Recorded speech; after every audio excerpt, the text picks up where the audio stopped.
So what are we doing today, Cass? Interview style review of the Kodiak 700 2018 special edition.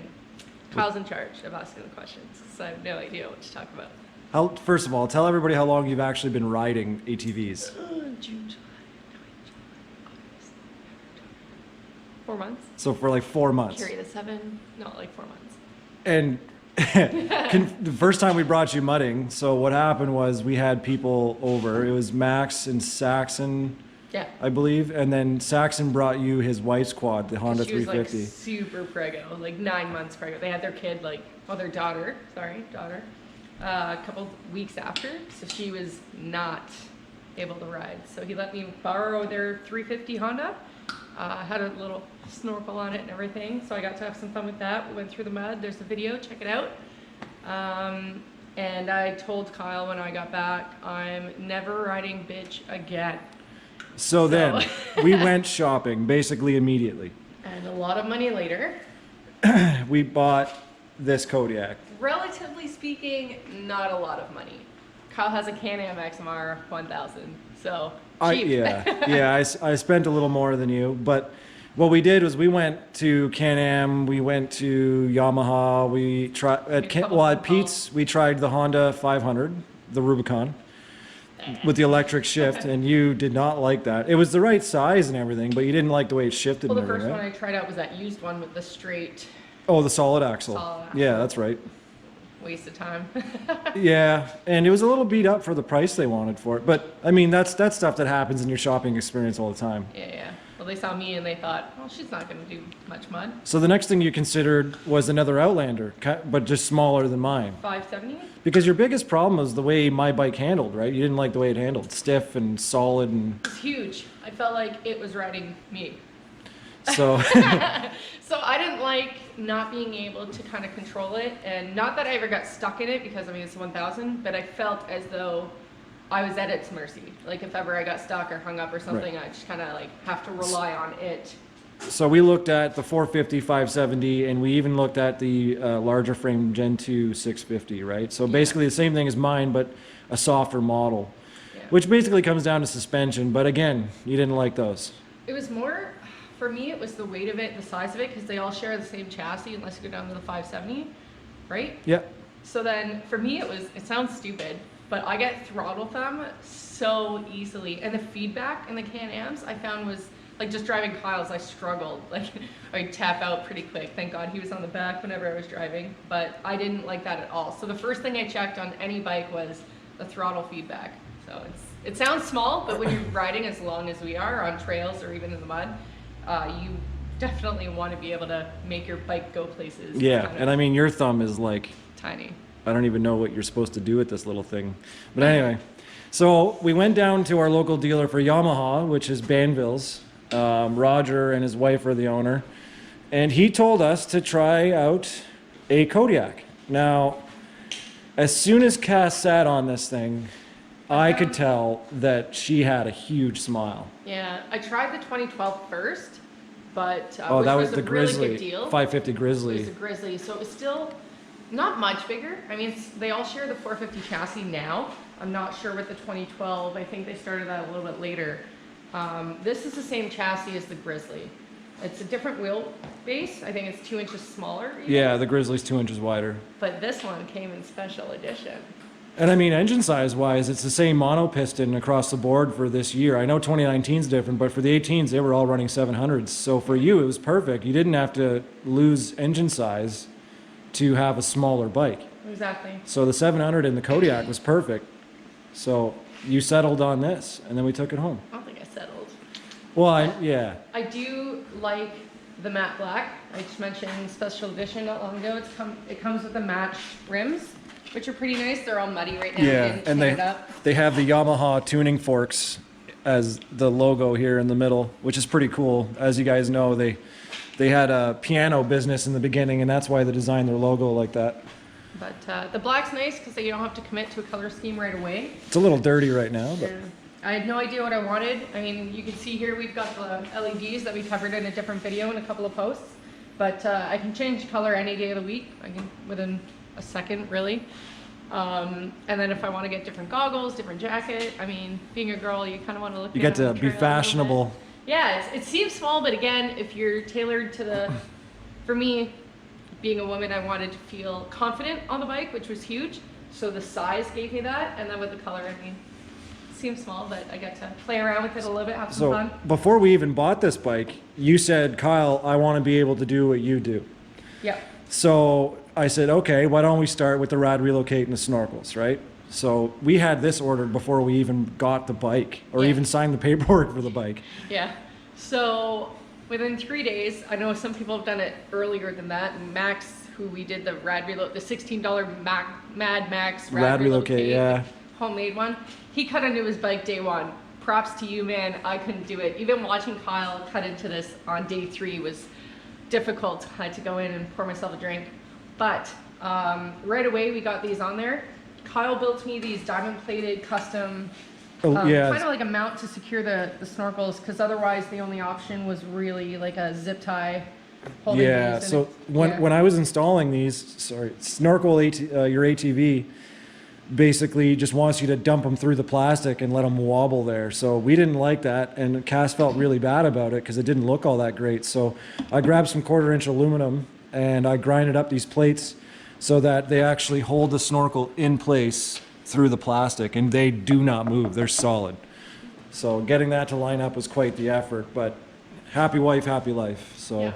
Especially with how high they're kept because of the bars on the front. It's really nice for them to be able to stand up pretty, like they haven't budged since. So this is really worth the investment. It's just diamond plate. He cut it he made like a cardboard template, cut it up, got it Rhino.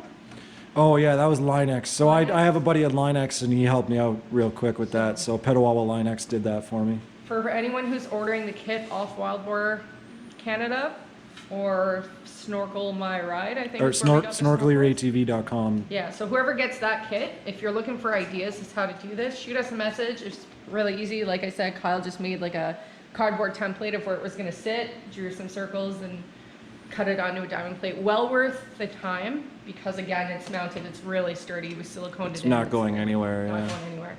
It looked pretty for those French Canadians brush off wine when we first did it.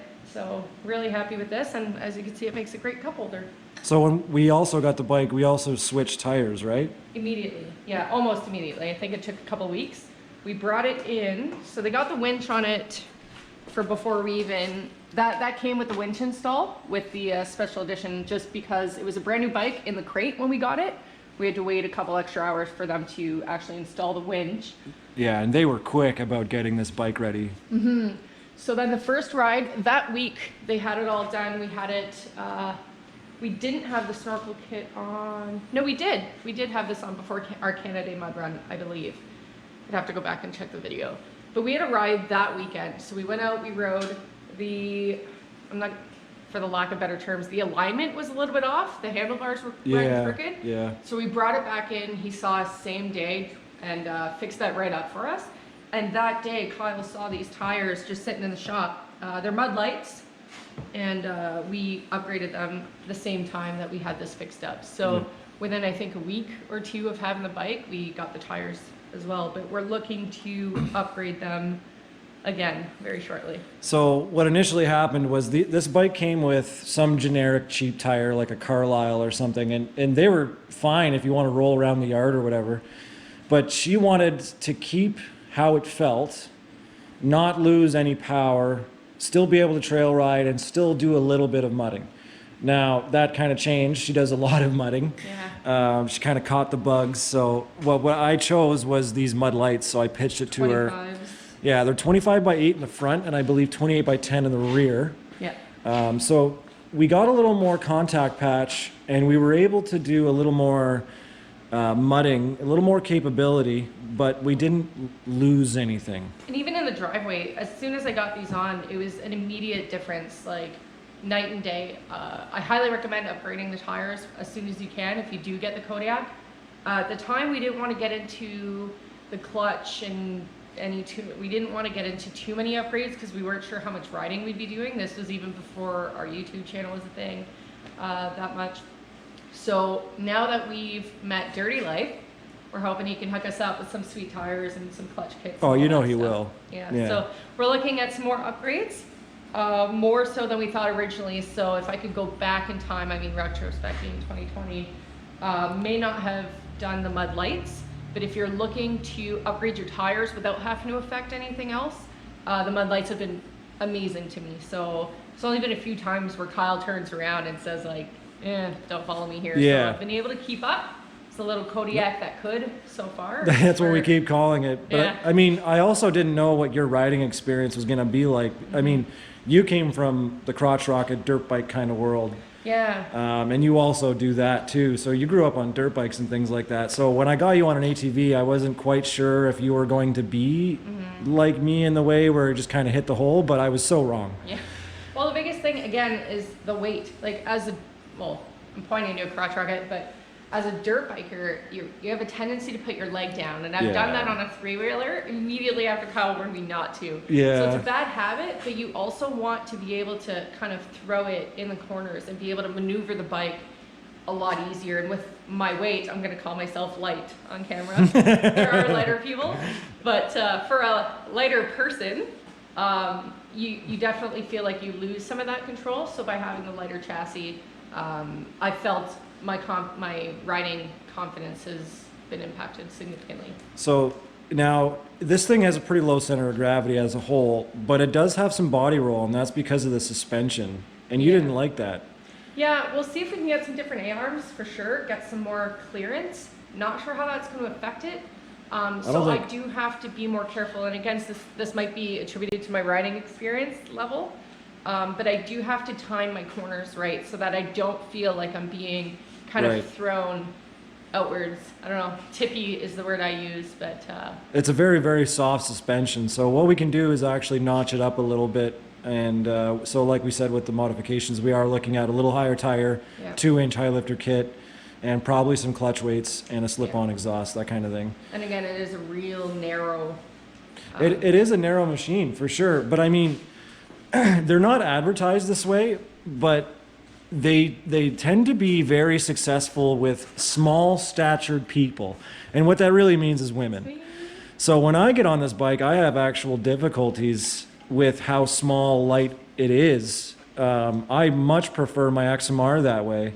And it's not because of power or anything, it's just the way it feels for me. I can literally I can roll this over no problem just with it off. Yeah, just. And Cass have seen me do it. I had it in 2 wheels as soon as we had it in the driveways. So it's a very light, small machine. I highly recommend it for especially beginner riders, but women especially. Not to take away anything from them. I mean, but when it comes to throwing weight around and things like that, this is perfect for Cass. And I mean, everyone has, their preference. So it's up to you. Like, the fact that I'm not a fan of driving your bike, although with the upgrades, I'm definitely going to bring it out. And you're not a fan of my bike, that just means that we each have the right bike for us. So not to bash Hondas, I'm not a huge fan of their transmission. So the gear driven versus belt driven on mine, I feel it's a much smoother ride, and I don't even have to worry about changing gears. And it's not about not understanding it, because I mean, I do drive standard, I do drive a motorcycle. It's just in a mud hole, you don't want to have to worry about that gear change. So I find it, for me personally, I do prefer this over a Honda, for example. So I've tried the Honda-matic, or like the older ones, the newer ones. I've tried a few, to speak in layman terms. But I do much prefer the belt-driven over non-belt. And the biggest perk to this thing is it's Japanese. And what I mean by that is they're always considering Joe Blow doing the maintenance in their garage. They leave access panels all over it. If you go to the skid plate, all the drains are proper. So like everything's accessible. Everything is greasable. Oh, here we go. So as you can see, like the dipstick's all there, it's covered up. So like this is what I meant in my XMR review, is we don't get access covers or anything like that. So like, why couldn't you take 2 seconds to plan for a plastic form cover? Like that's the biggest issue I find. So, and these Japanese bikes, like they really think ahead for the user and not the dealer. So I loved her choice in bike. She picked it all on her own. This is exactly what she wanted. She felt it out. She was new to riding, but she knew she wanted to ride, and this is what she got. And the Tiger Tail, your bike versus my bike. Right, so I installed this on my bike, and I didn't quite like how it sat, but I mean, this Tiger Tail fits so incredibly well into her bike, and it just so happens to be color matched and everything else. So Cass really likes being stylish and out there. So I've used it a couple of times, and I'm in love with it. I don't even have to get off the bike to take it off, so whoever's stuck. And that's a big thing about this bike is the bull low gear. I mean, nobody gives credit to this little mono piston, but you were pulling out full-size Can-Am stuck in mud in Johnstown up And to a their grill. Polaris. And, well, of course, a Polaris. But, and that's it. So, I mean, when you see this little Kodiak pull up and it pulls you out of a hole, like, it makes you consider these things are geared tight, and like I cannot get over the bull low in this. One of the downfalls, though, of the size of the bike is they did move the gas tank under the seat recently. A couple of rumors as to why that is, but it is nice because it does give you more storage space, which I don't believe they had on the earlier bikes. But if you do want to do the Rad Relocate and the Snorkel kit, it does hinder you in two ways. So the Rad Relocate, I mean, we've got the nice, oh, the key's not on. You've got the nice high beam, the center light, which a lot of people love, and when certain bikes got rid of it, they really, you could tell that people hated that. But this becomes useless as soon as you have a Rad Relocate. It does, it does show me a little bit better if my fan's running or not. It's nice to know if your fan's running, I guess. But otherwise, it's pretty useless now. But I mean, you still have your low beams. Which are pretty sweet, and they have a mean look to them. I like them. Yeah, this thing looks like it's just pissed off all the time. So, and turn off the lights for a second. I mean, we put LEDs all through this with a wireless kit, so you can pick any color, you can pick flashing and all sorts. They're RGB, so they're wicked. Yeah, there's some behind, down, and on either side of the Rad Relocate. And you've had some success with that 3,000-pound winch. I mean, that's super overkill for this bike, because like this thing loaded with fuel is like 700 pounds. So. Yeah. And another downfall is with the snorkeling. On this specific bike, there's not really any other place to route the exhaust tubes. Yeah, that was a huge downfall. So I lost the majority of my storage. It is super cool because at least you do have a place to route them, and it's not an external thing, so it's not an eyesore. Yeah, you don't have some like Mad Max pipes going down the side and all sorts of crazy stuff. But I mean, I do have difficulty closing my lid all the way now just because the pipe sits right underneath it, and that dongle tries to go through the hole and hits the pipe. I did this as best as I could. I've got it all silicone tight, but it's because the airbox location is right under the seat. And that's actually another downfall. Let's pull that seat off. I'll let you do that. I'm just a cameraman. So this airbox, its location, not so great. And they have terrible seals on them. So what I actually did was I made sure the filter was in good shape, oiled it up, and then I actually siliconed that entire case. And it's siliconed the whole way up. It comes through here, and then I have 4 slink pipes, like water for pool, those pool pipes, and they're routed all over the place inside here so that you can have 2 airbox intakes. If you only had one, this bike would actually overheat. And then we have a CVT intake and exhaust. So you can see how much effort it is to snorkel one of these things.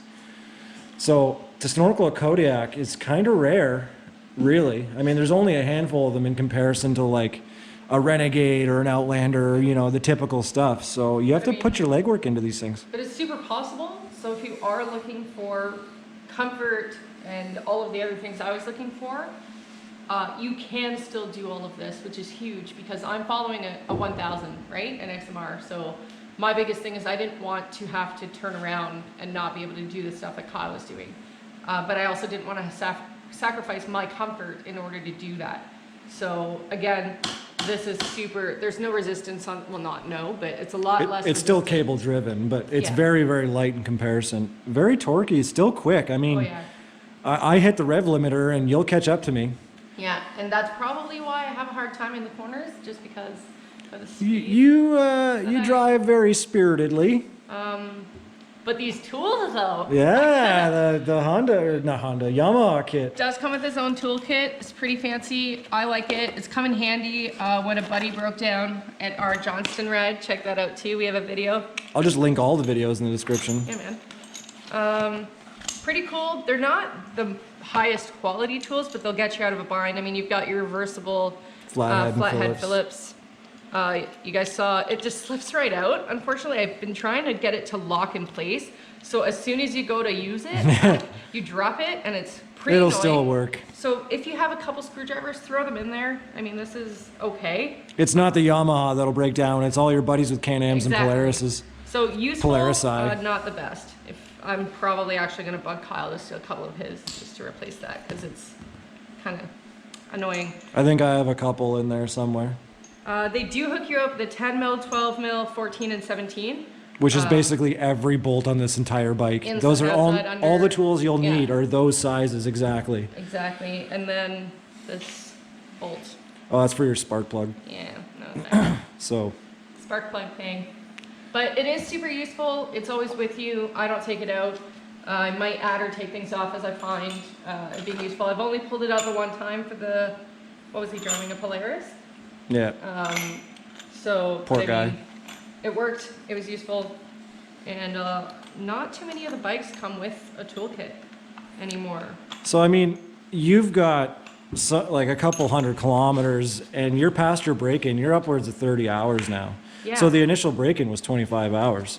You've got some pretty decent ride time in. I mean, considering your day job and getting out on weekends, and we've done some great rides with this machine. Yeah, well, so that's actually something like the Can-Ams and everything, they have a 50-hour break-in period, and this is 25. So break-in periods suck if you do it properly, and I couldn't wait to beat that break-in period. It was kind of like an achievement, so for that to be a lower number for me, I don't know, it seems small, but...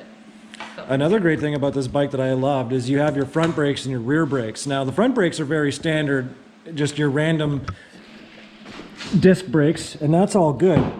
But what I really love about this bike is the wet disc brakes in the back. So they're actually built into your diff. Those, they say they're lifetime, and they pretty much are unless you go out of your way. But they're not the quickest brakes to actuate, but I mean, considering their lifetime, I mean, my Can-Am, like the brakes disappear as fast as you can buy them. Yeah. And it's mostly because stuff gets in between, it starts ruining the pads, tears them up, and then all of a sudden you're steel on steel and you're not going anywhere. Another thing is no e-brake, but I mean, I carry a zip tie. Yeah, and you That's just pretty zip tie the size. front. So small stuff, if you're really picky, it's a good thing to know. Otherwise, it's pretty good. I do like the cluster. Some people aren't a fan, but... Oh, for like the 2-wheel, 4-wheel, and diff lock? Yeah. I love that system. I think it's fantastic. I'm a huge fan. I don't have to take my hands off the handlebars for anything. Yeah. So I'm a huge fan. The shifter's on the other side from the XMR, so that got some taking used to. Yeah, that's super annoying for us because when we hop on each other's bikes, I'm in here doing this, getting mad at nothing because Yeah. it's over here. So. But now we're just nitpicking. Otherwise, a great bike. I love it. It's the Kodiak that could, and it's about to be the Kodiak that could more. The Kodiak that will. Yeah. So. Job from ATV has said that if we go down there, he'll teach me how to water wheelie. So holding you to it, maybe in the spring. Yeah, because all of our water here, like we go in it and you're in a lake and you're 60 feet underwater. We don't have those nice spots. I keep seeing everybody everybody has these sweet spots to go to, and we have none. Here. No. Yeah, it's all lakes. Like we'll just die. So super happy, super light bike, super reliable. Again, very happy with how it rides. And for a lot of the most questions I've had at events were, how do you like it? Because my wife is in the market. So a lot of guys who are riding 2-ups and their wives are kind of getting over the 2-up passenger Getting feeling. thrown around. They're in the market, but again, I feel like they're not too drawn to the bigger bikes. So if you are out there, by all means, shoot me a message. I can talk about this thing for quite a while. And it's really, and again, he calls it for the light statured people. It's not only for them. Like before my XMR, I had a Kodiak 400. Yeah. And it was a wicked bike. It's not to say like if you, basically it comes down to it, do you have the money to have any pick you want? Yeah. But when it came down to me buying a Kodiak, I bought a reliable older machine, and yes, it was a smaller bike, but it was completely capable, even for me. It's just when I had the money to have a preference, that's when things changed. So everybody's idea on the market is different, but I do recommend if women are looking in the market that these Kodiaks are great machines. Yeah. The instrument panel, Yeah, sure. screen, That's what I thingy, would call it. buttons, super useful information. You don't get a ton of information on some bikes. Here, I'll actually, you've got your clock with the hours, obviously. So you've got most 30 bikes hours have that. exactly.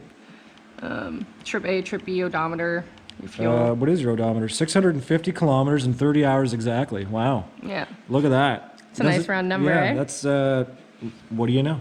Yeah. Great on fuel too. And so, I mean, we'll wrap it up. I think everybody's got the first impression for sure. So so you're a new rider, you come along, you buy a bike, and it fully meets all of your standards. And you're learning how to mud properly too on a nice small bike.